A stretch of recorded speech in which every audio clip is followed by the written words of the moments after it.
and welcome to BPC's third annual Constitution Day panel with student leaders entitled Canceled on Campus, Gen Z Students on Challenges to Free Expression. I am Kelly Darnell, and I'm the Chief Operating Officer at the Bipartisan Policy Center. After a career spanning law, banking, and policy, I am excited to be at a place where I can be a part of finding solutions that'll have the biggest impact on our democracy. In addition to being the COO at BPC, I'm also the proud parent of a sophomore at North Carolina Central University. For those who aren't familiar, BPC is a Washington, D.C. based think tank that actively fosters bipartisanship by combining the best ideas from both parties to promote health, security, and opportunity for all Americans. Today's event is hosted by BPC's Campus Free Expression Project. The project promotes campus policies and programs that foster a safe and welcoming environment for robust intellectual exchange. Colleges and universities have an essential role in our democracy in preparing the next generation for thoughtful citizenship and leadership, introducing them to a wide range of issues and teaching students the values of mutual respect and principled disagreement. Today's panel will be moderated by the director of BPC's Campus Free Expression Project, Jackie Pfeffer-Merrill. Before turning it over to Jackie, we want our audience to know that please submit your comments and questions at any point on Twitter using hashtag BPC Live or through the chat functions on YouTube and Facebook. Thank you so much for joining us today. Jackie, over to you. Thank you, Kelly. And I'd like to add my thanks to everyone who is tuning in today for our third annual panel with student leaders to mark Constitution Day. I'm going to briefly introduce our three distinguished panelists. Their full bios are available on the event webpage. Kiara Chittick is a senior at Georgetown University, where she is a member of the Georgetown University Free Speech Project. She is also the staff of the Georgetown Heckler, a satirical magazine, and host of the podcast, A Long Drive Away. Philip Goodrich is a senior at Chapman University, where he is the Student Government Association president. In the last academic year, Philip served on the Chapman University Campus Expression Task Force. And Mike Hernandez is a senior at the University of Connecticut. Among his leadership roles at the University of Connecticut, he has served as student body president, founder and member of the Undergraduate Political Science Association, and vice president of the Connecticut Young Democrats. So welcome to all three, and thank you very much for joining us today. Before turning over to a conversation with the panelists, just a few words about our run of show. I'm going to speak with each of our panelists about their experiencing fostering a free expression culture on their campuses, and then we're going to open up to a conversation amongst the panel. Once we are at about 20 minutes to the hour, I'm going to open it up to audience question and answer. And as Kelly said, we encourage you to post a question with the hashtag BPC Live or in a chat function at YouTube and Facebook for any or all of our panelists, or just a comment or observation about what you're hearing on the panel today. So now to our panelists. Mike, I'd like to start with you. When you were running for student government president at the University of Connecticut, one of the planks on your platform was the adoption of a statement endorsing free speech principles. Just start us off by telling us why you wanted to have free expression as part of your platform. Absolutely. Thanks again for having me, and hello to all members of our audience. When I ran for student body president in 2020, one of our biggest platforms was promoting the adoption of the Chicago Statement, which is regarded as the highest in the industry, and it's been adopted by over 50 institutions of higher education across the country.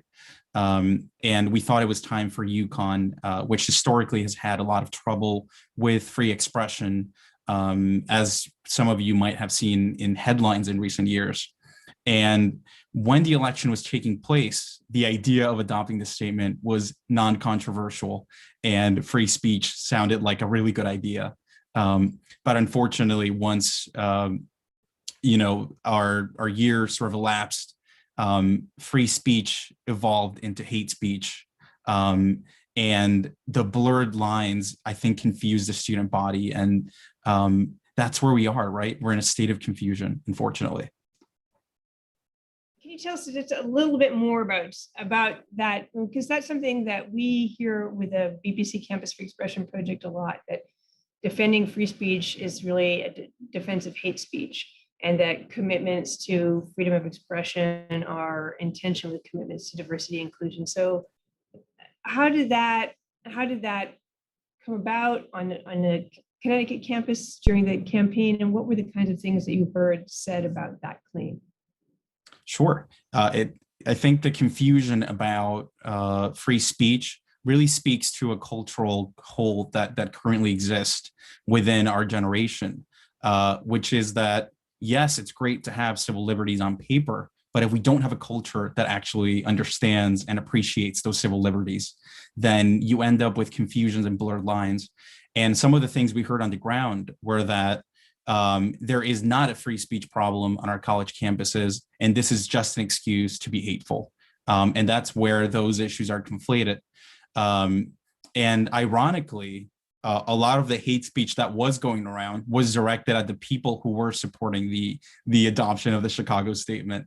So I would actually argue that there's more hate speech when people don't have the freedom to speak their mind, because then you get, sort of like the groupthink, and there's less tolerance. But I think that what we really learned from this experience at UConn in the past year is that the student body does not know what free speech is, which is unfortunate, because that means that the university has not communicated that part of its mission is to expose students to different ideas, and that civil liberties at a public institution are really embedded in that mission, not just for legal reasons, but for cultural reasons.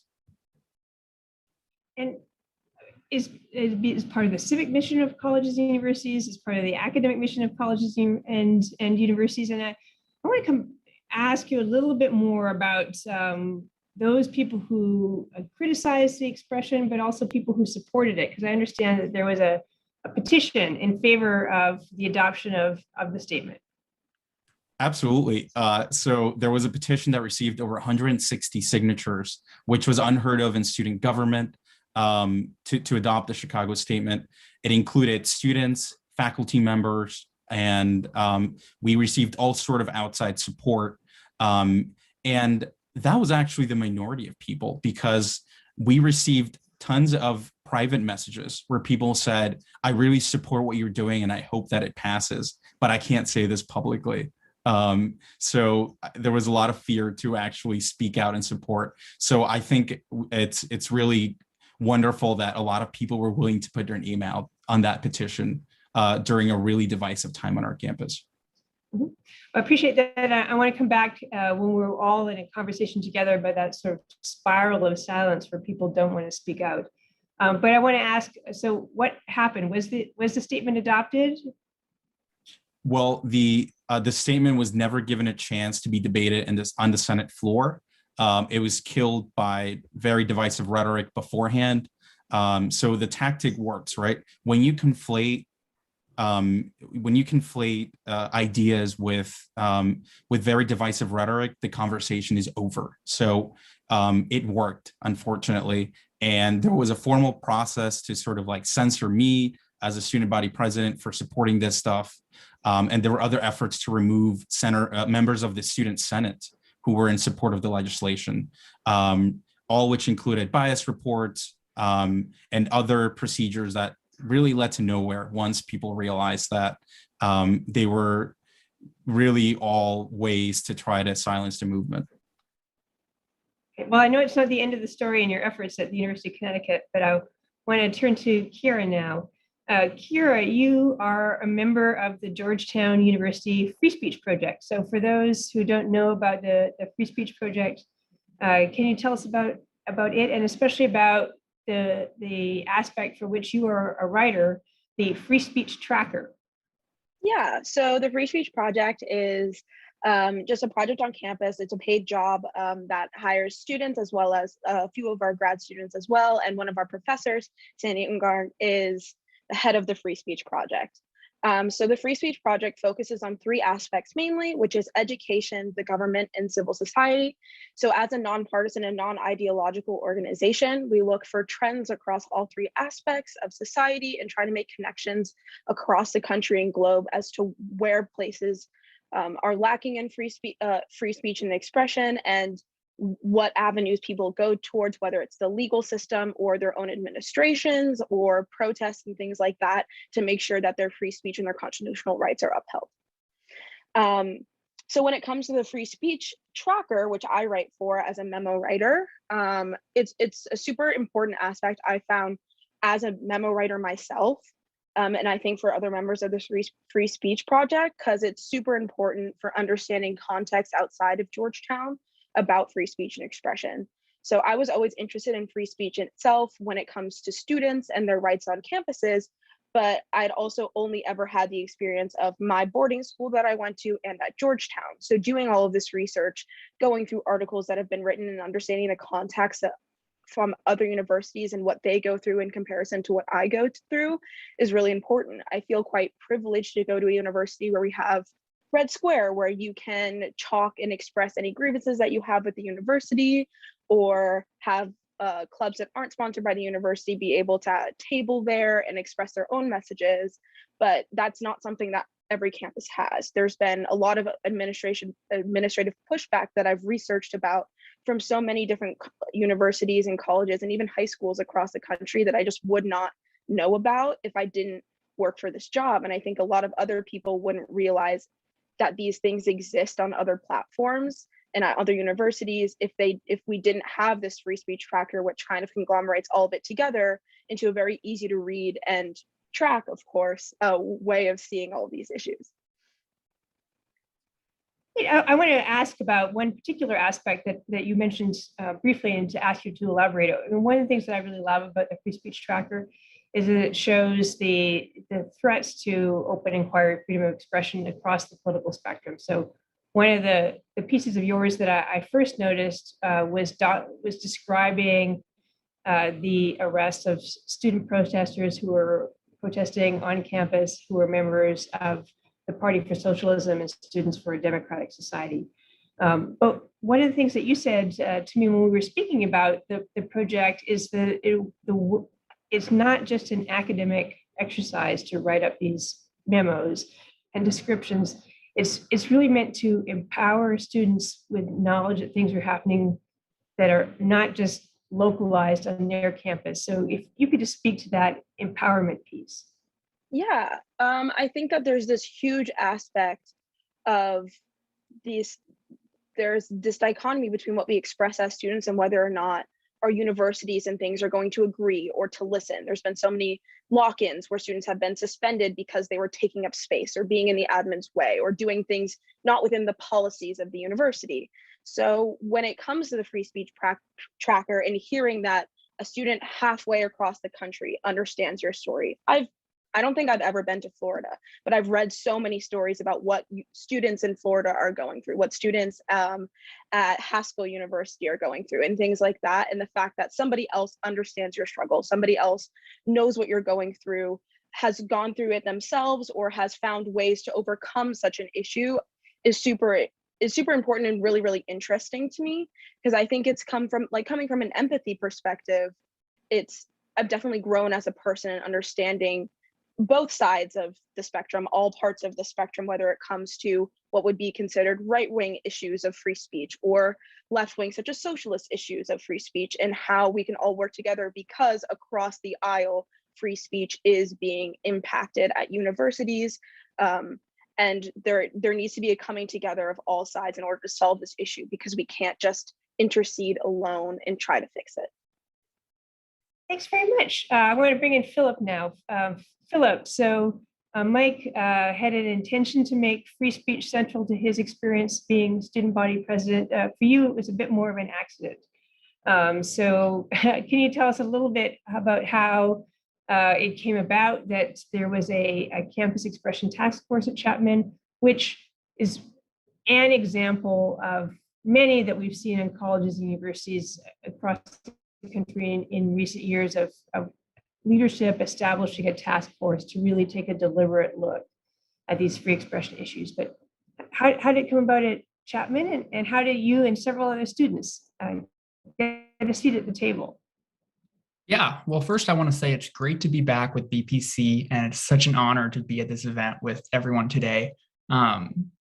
Yes, the Campus Expression Task Force did not come about on SGA's own terms. So a little context, over the summer 2020, our Black Student Union presented the university with 12 action items. And one of those action items said, or called on the university to develop a punitive mechanism for hate speech. And at the time, I'm like, okay, that sounds legit. No one likes hate speech. And after conversations, and it made me think back to a class I actually took my freshman year called Free Speech in the University. And I started thinking about some of the ideas that were presented in that class, and then talking with some of our advisors, realized maybe this isn't something we should endorse. And then within those conversations, we got a message from our president and our dean of students that was asking us to help establish the Campus Expression Task Force. And I have the report right here. This is what the task force ended up producing. But essentially, SGA was called on to bring in student representatives to this task force. So we worked with the faculty senate, staff, and then we were the student side. So we got together students from various organizations across campus. We tried to bring in a diverse array of students to not only learn about the issue, but contribute their own perspectives, and then bring those conversations back to the student orgs that they are a part of. So we convened. This started in November, December of 2020 and bled into 2021. And the final report was published in January 2021. It's now on our website. It's kind of a living document. And basically the ultimate goal was to look at how can the university best respond to incidents of hateful expression. We have experience with that at Chapman. I think every university does in some shape or form. So rather than trying to silence that expression, which we all agree that no one should do, we wanted to find ways to really promote the best response so that all students can feel welcomed and feel like it's an inclusive campus. So I can go into some of the results or products of the task force, but that's kind of how the task force came about. And who were the other students who had a place at the table? Because I think one thing that's really impressive with the Chapman task force is there were, I think, 8 students who were part of the conversation. Yeah, so we brought together some students from different political organizations. So we had a member of our Chapman Republicans, our Chapman Democrats, and then we also brought in some multicultural student orgs, so our Latinx, our BSU, et cetera. So we tried to bring in as many people as possible. And I mentioned this to you, Jackie. One of the roadblocks that we ran into was not including everyone. And it's very hard to have a productive task force and also include a representative from every single student organization. So I will say that was one of our roadblocks and also faults with the task force. But I still think we had a pretty dynamic group that really wanted to contribute, and they did. So yeah, I think it was a good group of students, staff, and faculty.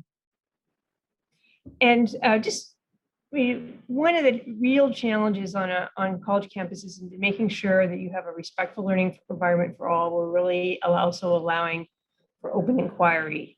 And that's why it's very difficult to say that we're going to have discipline expression, because we can't agree on what are the kinds of expression that isn't to be tolerated on campus. And also we miss out therefore on the opportunity to engage in that expression. So if you can just pick one of the recommendations that was really focused around this aspect of making a inclusive, respectful environment for all, while really allowing for wide open exchange on campus. And I'll just note that Chapman University, it's a private campus, but thanks to the Leonard Law, private institutions in California where Chapman is located are bound by the First Amendment. Mm-hmm. Yeah, we came up with 4 primary recommendations, but going back to your question, I think the most applicable recommendation was providing educational opportunities for counter speech and protests. I think there's a lot of confusion among students and just society in general as to what constitutes counter speech and protest in a legal manner. Obviously, you're not going to be disrupting or shouting down the speaker or the speech, but if you do it in a strategic way, that allows you to really share your story. And the message that I think we all just need to hear is that the best solution to hate speech is not censorship, it's more speech. And that's, in my opinion, what that recommendation was intended to do. I think we still need to see that play out at our school, and hopefully more schools can start intentionally training students about how to respond in an appropriate manner and strategic manner. But yeah, I think that was by far one of the strongest recommendations that the task force set forth. Well, I know that there's plans for the fall too, so I want to come back to those, but I know I'd like just to open up the conversation to all three of you. So one of the things that we do hear sometimes is that there's an exaggeration about the state of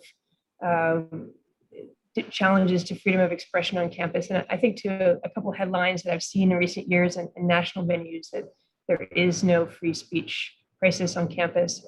The campus free speech crisis is a myth.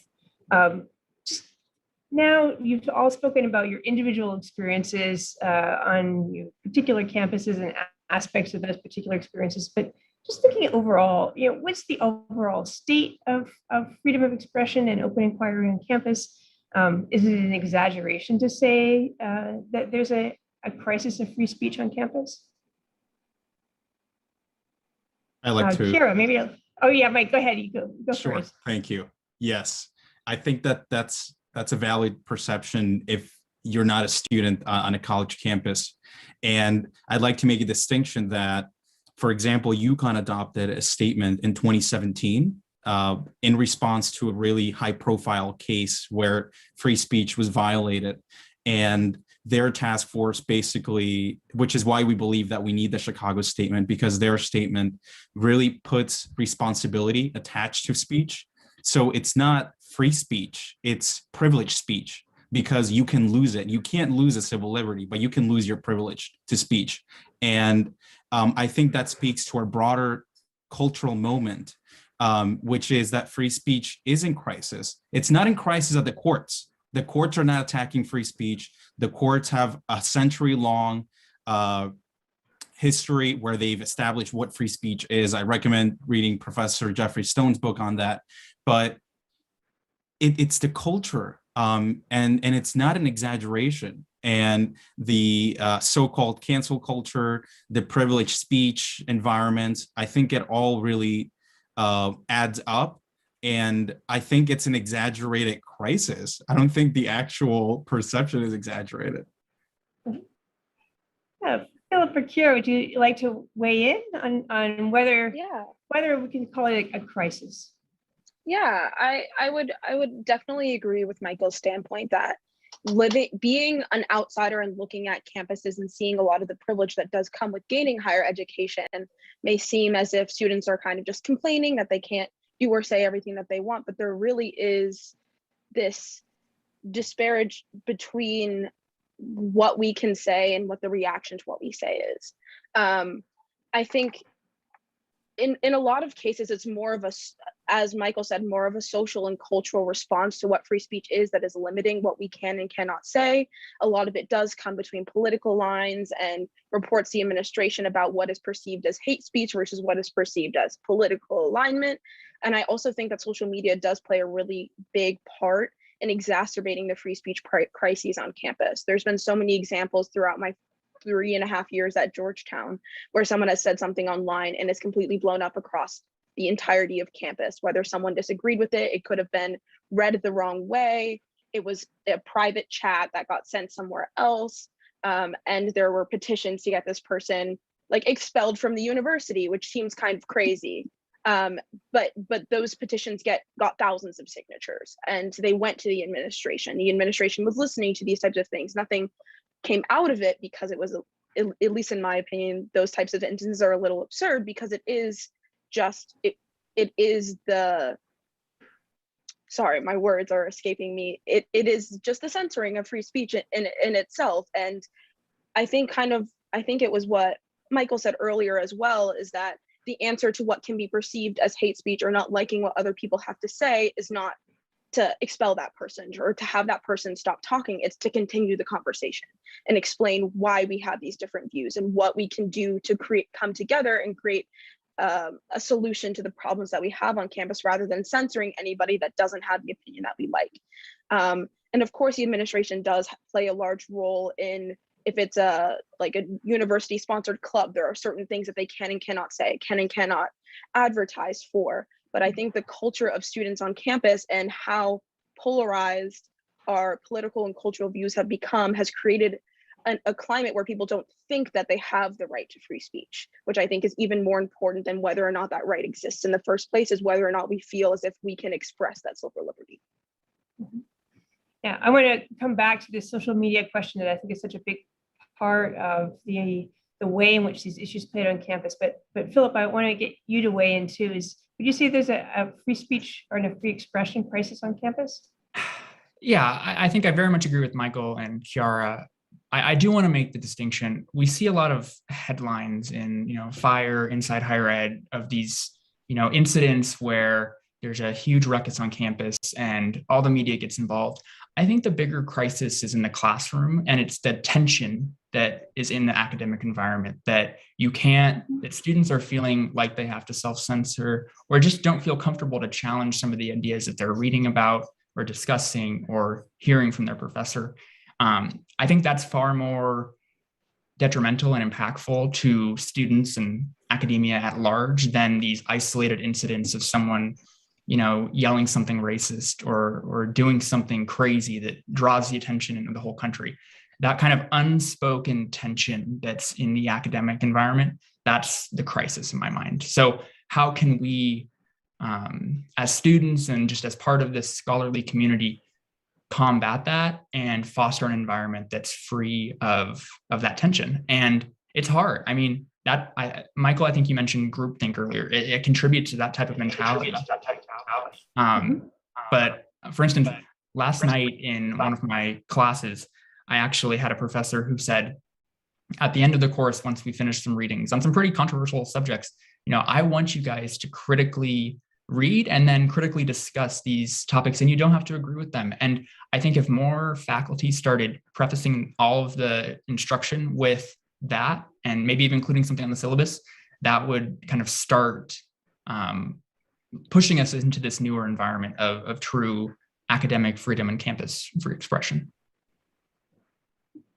I want to ask about the social media in a classroom environment in particular, because Kira mentioned about another post that goes viral, but we've also heard that students are worried about their classroom comments being posted on social media and that the erosion of the sense of trust in the classroom, because it seems like one thing that's really central to the classroom and the conversation is trust. So maybe is there someone to say a little bit about how that social media aspect is affecting the classroom as well as everything else that goes on in the broader campus? Anyone, maybe Mike, thoughts about social. I know that you have a lot of thoughts about social media in the campus setting. Sure. Glad to include some examples from personal experience. I've had some of my comments just sort of cropped and shared on social media, and that's been used to justify like everything that I stand against. So it's a misrepresentation of values. And more recently, I've observed that because we moved to an online modality for teaching the past academic year, people were posting on discussion posts on platforms that professors were using. And some of those comments have been screenshotted and shared on social media to attack specific students. We have ongoing cases of that. And I've seen it happen to friends. I've seen it happen to strangers. It doesn't matter if it happens to someone you agree with or disagree with. I think the underlying issue is identical. And the erosion of like all these traditional values in the classroom of trust and academic freedom and freedom of speech are really detrimental to learning. And again, it just contributes to the polarization that we see. And it's really unfortunate because most of the content you learn in school is apolitical. So to make these really these very stretched connections to the political context of the country, I think is very sad. And it seems like one of the things that I've heard you see is a lot of focus on fellow students. There's kind of a trope in the media that there are faculty members indoctrinating students in the class, and yet in surveys, there's a lot of reports that students say that faculty are really trying to have an atmosphere of exchange across the political spectrum, and will play the devil's advocate to bring in other viewpoints. But why do you think it is that it's students worried about fellow students as the locus of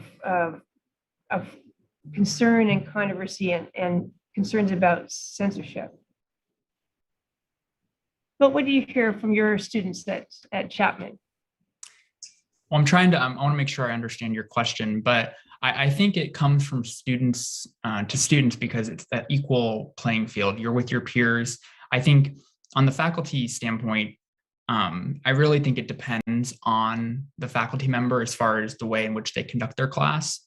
But on the student end, I also think faculty and students come in it from a different perspective. So that definitely contributes to it. Again, I don't think I'm understanding your question properly, but I know Michael has some things to add.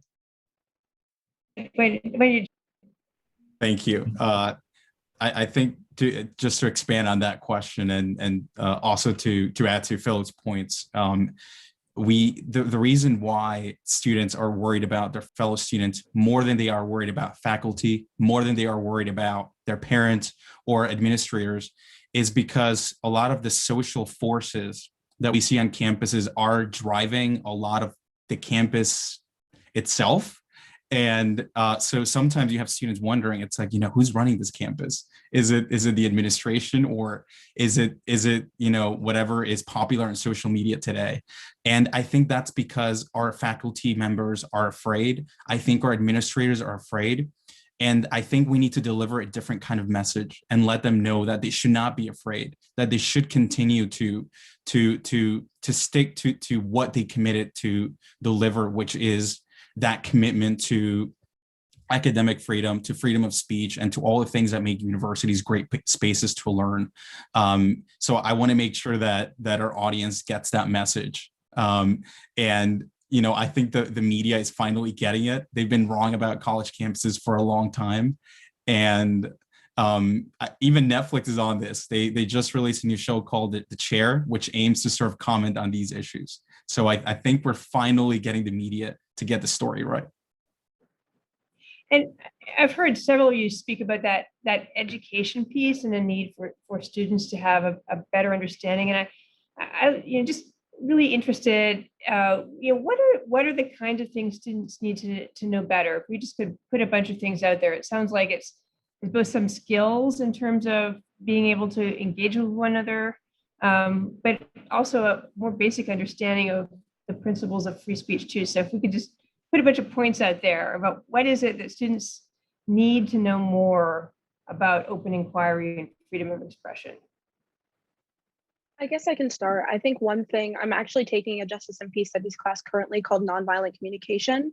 And I think that's one of, while it is like this very long and drawn out process of how to create empathy within our speech, I think the entire concept of having nonviolent communication, having every conversation we have not be an affront or an attack or a debate about everything, and just being able to express how everybody feels, take that into consideration instead of just thinking of a response to what someone's saying, rather than listening to what they are actually saying and what their opinions and where they come from culturally with their background, I think would help to inform why we have these opinions of people, why other people have specific opinions, and create a more open environment on campus that allows for everybody to have free speech. We don't need to agree with everything that everybody says, but I think that if we understood that everybody has the right to believe what they do, and understanding the culture and contextual reason as to why they believe them, a lot of these cancel culture-esque type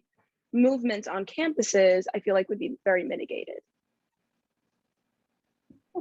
That's one start. Others about Mike or Philip. What is it we can do to help students know more and understand more about these questions? I would go deep and really focus on educating students on the role and purpose of higher education in general. I think that is kind of what undergirds all of this discussion about free expression on campus, because that's why we prioritize and put so much weight on campus free expression, because you have that academic environment that you're trying to support, and you can't learn from one another and learn from the institution you're at if you can't challenge ideas, no matter how horrific they may be. You need to be able to at least have them out there and challenge them. And I think that's where I would start. What is the role and purpose of higher ed? And that it's going to vary for people, but I think most of us would agree that it's about, chasing knowledge, and maybe we throw in the T word, truth. I don't know. But you need free expression to do that. Mike, anything you want to add on helping students and what they need to learn better? Yeah. After all, the university is, it's an artificial space that we've all agreed to come and learn. And so when we say free speech on college campuses, we mean free speech with purpose, right? And I think that it's key for universities to provide that institutional support. It could be at orientation. I think the University of Chicago, for example, does a great job at really telling students that this is what the university values. This is what we're about. I know they've made it part of their orientation. So I think that that's a good approach.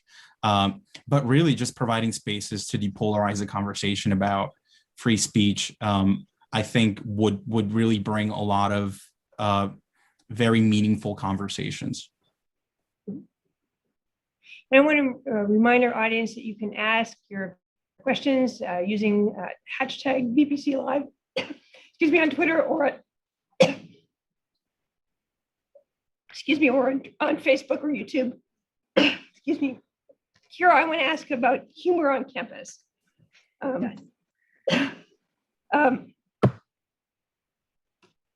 Excuse me, I have a frog in my throat all of a sudden, and that's not very funny.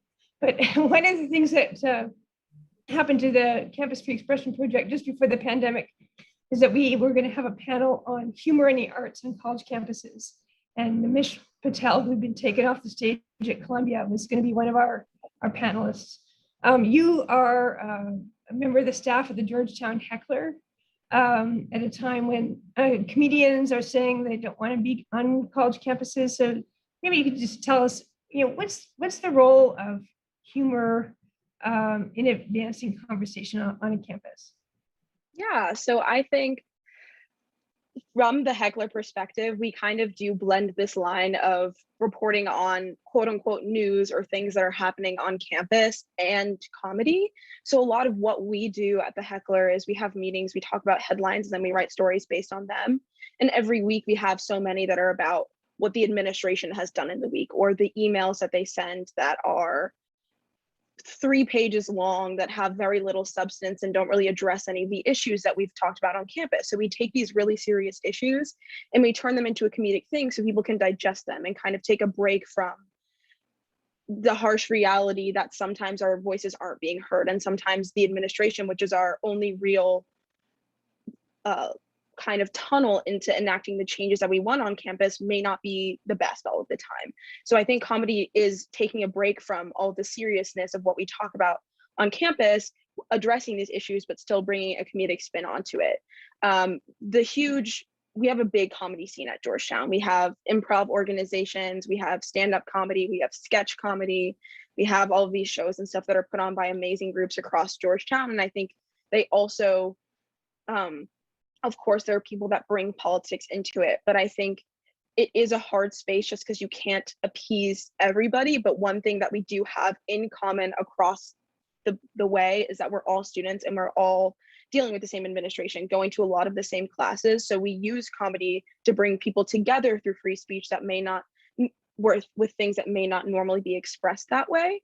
And I think it does help to break down kind of the tensions that do come across on campus when we do have serious issues or allegations or things that come across on campus. Sorry, that was a long-winded answer. And I appreciate that. And I think humor is a way of helping people bridge a divide. Mike, I want to come back to you. So, we heard that the statement was not adopted at UConn, and I know you have plans for the fall.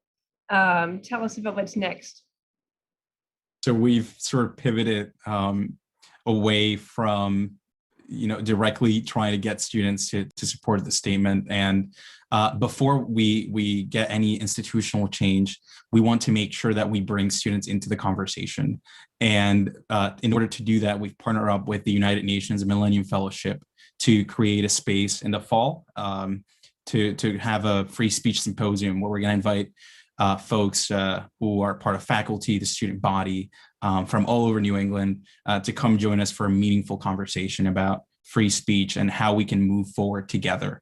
And we're going to use that to then pivot and work with the state legislature to see how we can continue protecting student civil liberties on campus. Thank you. And I have our first question is coming in. Now that I want to invite some audience questions. One question, perhaps especially for Philip and Mike, what do you think student governments can do better to support free expression on campus? Sure, I can take that one. I think the first thing I would say is to not suppress free speech, expression, or ideas. I think we have to just start with that. I know I've seen some stories about student governments not providing funding to certain groups based on their beliefs, or condemning a certain belief when it really should just be promoting a discussion of the topic. So I think starting there is an important point. I know BPC had a blog about student governments and the role they play in the campus free expression debate, and they really are, in my opinion, crucial actors in this discussion. And the more that student governments can promote healthy discourse, the better. And I'll give an example right now at Chapman in SGA. I'm trying to get moving a campus conversation. So basically this would be a structured dialogue on contentious campus issues. So should our public safety be armed? What about our COVID policies do you like, not like? What should be changed? Things like that, where there's a spectrum of beliefs on campus, but often the loudest voice is the only one that is heard, or not all viewpoints are acknowledged. So I think the more that student government can approach campus free expression like that, the better, because you want to be hearing all of your constituents' ideas and viewpoints, not just the loudest or those of your friends or those of yourself. Kira, would you jump in? Yeah, I think one thing that Georgetown student government does a really good job of is that they have a student free speech advisor to the Senate, as well as to the executive cabinet of the president and vice president of our student organization. And what I think this helps to do is not only make sure that the decisions that our student association is making are validating and uplifting free speech on campus, regardless of where it's coming from, but it also creates another position in which students who may not have the largest voice can bring their concerns into the conversation, because there is this free speech advocate within GUSA, and because there are other avenues for people to express free speech, like Philip mentioned being really important, allows for free speech from what is, I guess, the highest level of interaction with the administration to be heard with a lot more severity than a petition that's not backed by our senators or not backed by the exec cabinet. Thank you. We have another question coming in. Do you support cancel culture, or what do you think of cancel culture? I ask because oftentimes students do express unpopular opinions and controversial opinions on campus, and they're ostracized. So, what is it that is it that there's a campus cancel culture, and what to make of it. I can jump in on this one. There is certainly a campus cancel culture, and I'll even cite some of the examples that have been shared today from really like 3 different universities. Out of, I believe we have over 3,000 colleges and universities in the United States. And I think it's okay to say to someone, hey, Mike, what you said, I really don't agree with you. And I actually disagree with you on a very fundamental level. It looks like we have different values, and I really like to talk to you about it, or I don't want to talk to you about it. That's completely acceptable. Cancel culture is something, it's a different mechanism. Again, it's one of those social forces that really makes you question how things are being run. And I think it's very disruptive.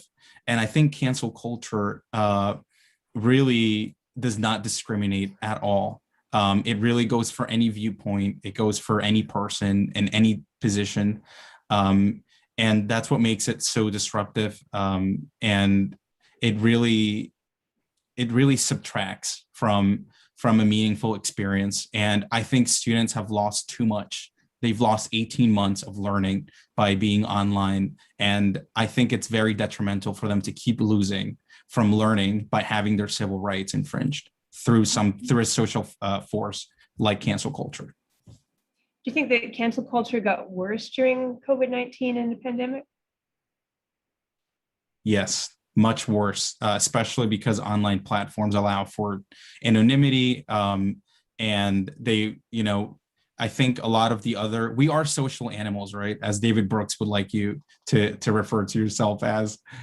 Big fan here of him. And I think that she's quoting Aristotle there.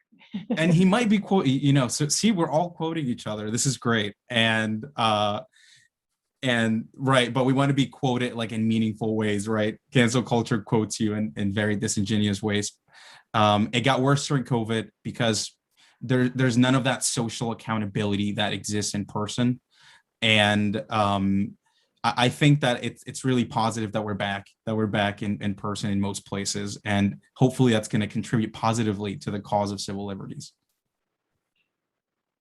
Yeah, another question coming in from Jesse Hernandez Reyes. Would you consider the current attempts to ban critical race theory in higher education a modern form of censorship around free speech in higher education? Philip, you're nodding. Want to take this one? Yeah, I for one, I think any form of legislation that looks at campus expression is usually a bad thing. I think on both ends, honestly, I think the legislature should just stay out of the higher ed realm, leave that to the administrators and faculty and whatnot. So I'll start with that. So I think that is a good preface to what I'm going to say. With the critical race legislation, I find it extremely frustrating because, we've been talking about, you combat bad ideas with more ideas. And if you view critical race theory as a bad idea, one, critical race theory is usually not taught. It's something that undergirds teaching. So I think that's an important point to make.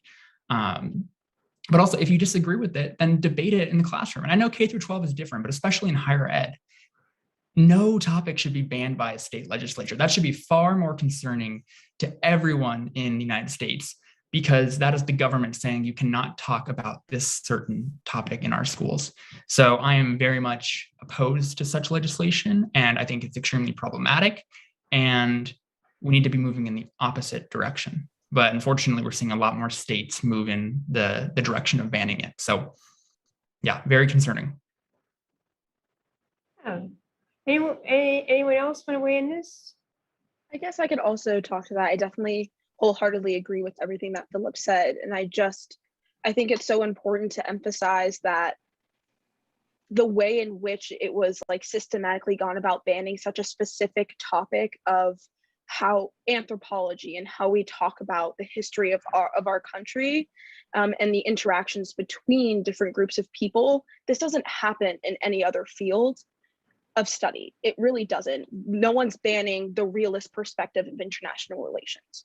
No one is saying that constructivism is endangering the minds of our students. And it's truly, just as all aspects of international relations or political thought are taught, all aspects of what the identities of our nation are should be taught in schools. It's a wholehearted aspect of, you teach everything, and then people and students especially should be able to take what they are taught and base their beliefs off of what is most convincing to them and what aligns with their ideological view. And the concept of limiting what students have access to learning is not only a violation of free speech, but it's stunting the way in which students who are, I feel like, at their most vulnerable and most malleable in a higher ed perspective can learn from. And I definitely do just think it goes completely against the entire point of higher education, which is to give them everything and they take out what they perceive necessary or perceive ideologically in line with what they believe. Thank you. And now we have a question for all the panelists. Do the panelists think that conversations need ground rules in order to encourage a culture of free expression? If so, what do you think there are? Any ground rules on a college campus? I think guidelines are helpful. And going back to the idea of the university as a constructed space, I think that people can agree to certain guidelines to that underlie how they're going to have conversations.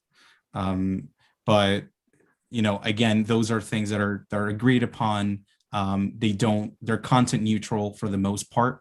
And I think that the underlying message here is there are so many different kinds of liberties and rights that we enjoy in the United States. And you can think of examples where using them in ways that violate other people's rights and liberties is just wrong. So I think the message we need to give people is use your rights and your liberties responsibly and within the space of reason. And I think that's where most of us lie, which I think is very encouraging.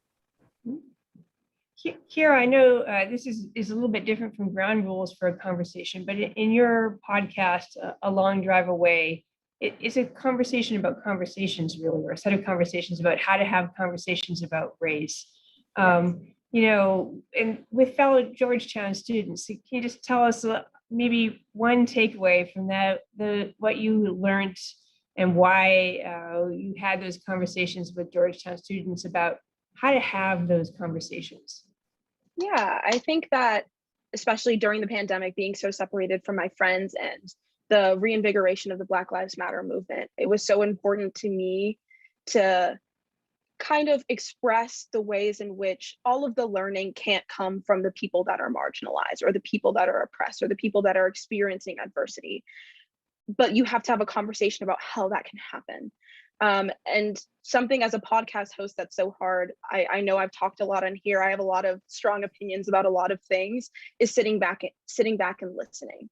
And being able to ask a question and just sit there and say, what is your take on this? How have you grown from this? How have you been able to express what you're telling me to other people? And I think it's this sense of being able to step back out of my own shoes and understand from people that are very educated, possibly talking to people that aren't educated. The hope of the podcast that it would be listened to by people that didn't really know about the topic. And I think I got a lot of feedback that was true.